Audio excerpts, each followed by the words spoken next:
Hey guys, so this is going to be part 1 in my video series that is my cube collection. And so we're going to start with 2x2's, the lowest level puzzle that I have. So this is the first 2x2 I got. It is a LanLan brand 2x2. It has the normal color scheme aside from having purple on the orange side opposite red, where red would normally be.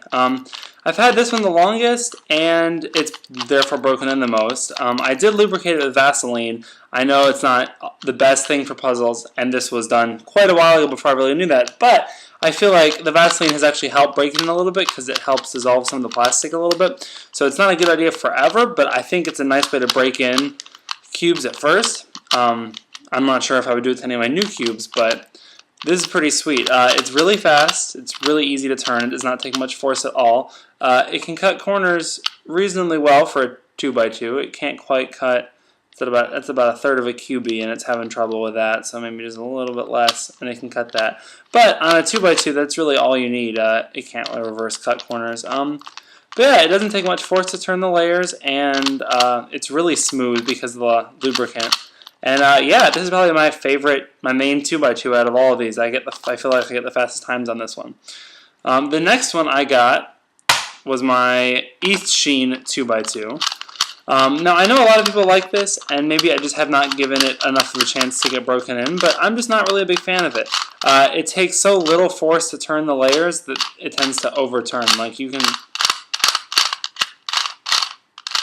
see how much it turns there? It's hard to do, and coupling that with the fact that all Eastsheen puzzles tend to have to be lined up perfectly, or else they won't turn like that. You know, with that slight amount of corner, it's having trouble cutting it. So it tends to overturn because it glides so easily, and then if it's not lined up properly, it won't. You know, it's really difficult to turn. Those two problems coupled together make this one really frustrating. I feel like it locks up all the time. So I don't really like this one. I can see how maybe if it got broken in it'd be a little bit faster, but it's okay. It's just not my favorite. The next one I got is my, probably my Rubik's Junior Cube, actually. I may have gotten this one before this one, who knows.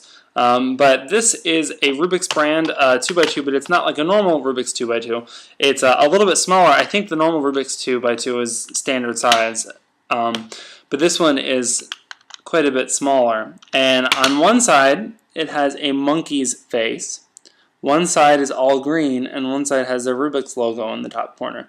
And it says Rubik's Junior. It says Rubik's Cube, and it has a little junior up here. But other than that, the other three sides are just solid pink. There's no markings on them. There's no nothing. So this is really easy to solve and really simple. I usually make the green side, keeping in mind to have these two next to each other, and then just put those two in, and that's it. That's all you have to do. It's super easy. This one is also lubricated with Vaseline just because it was such a crappy puzzle, and Vaseline was all I had at the time that I figured anything would be better than nothing. So that took down a little bit of the friction. Some of the, like this axis turns really smooth now, but this one does not, and this one does not. So a lot of times I'll be trying to go to turn this one, and I'll accidentally turn the smoother one just because it's so much smoother.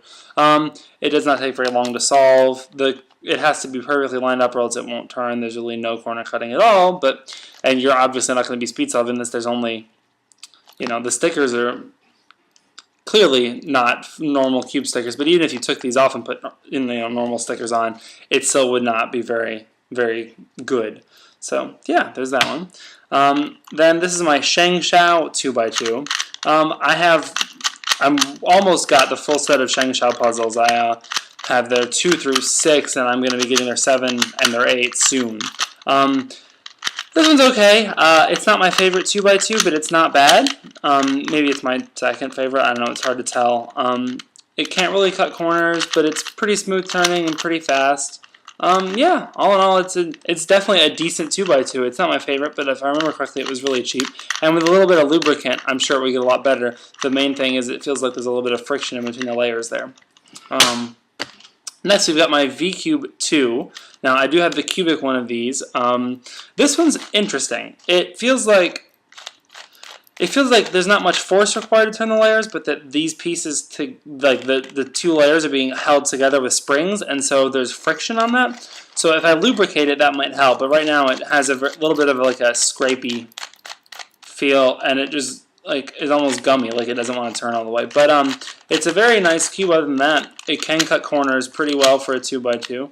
There's yeah, it's also a very springy cube. Like you can, you know, let me see if I can. Like you can just mutilate this one and it just snaps back in and it's fine. But yeah, the stickers are very bright. I also like how it seems to be that the stickers are slightly smaller than, like, say, my Eastsheen stickers, and so you can see just a little bit more of the white plastic on the outside. I could be crazy. That's what it seems like. It seems most noticeable on the outer edge of the, like, I feel like you see much more white over here, and so the corners look bigger. I don't know. It's interesting. But they're very bright V-cube colors. With some lubrication, I feel like this could be a really great 2x2. I know a lot of people, it's their main 2x2 now, but mine is completely unmodified out of the box. I don't know if you can hear that. I just got a dry, scrapey feeling sound that's not very good. And then lastly, I've got these three chain 2x2s. I have a double 2x2, a triple 2x2, and a quadruple 2x2. Now these two are branded Eastsheen. I don't know if you can see the little logos there. This one, I don't know if it's Eastsheen. It looks exactly like the rest of these, same shade of colors and everything, but it does not have that. And I believe the website said it was Puzzle Pro, so it's an Eastsheen knockoff or whatever. But these are pretty fun. They're a little frustrating to solve just because they're so small that it takes a while. Plus having this extra cube there, you're like, you know, a lot of times you might have a layer, you know, you might have this layer will accidentally get turned, and so then you can't turn this layer on this puzzle very well, and so you've got to constantly be realigning everything. And that gets even more a problem on this one because the gravity wants to pull these cubies down. It doesn't want to hold them out in the air like that.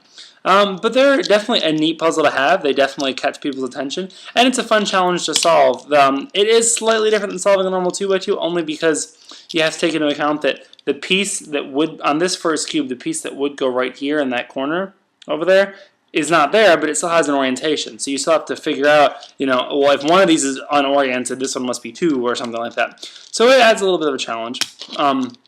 These are really cheap. I'd recommend someone getting them, but yeah, they're pretty neat. So that was just a brief overview of my 2x2s.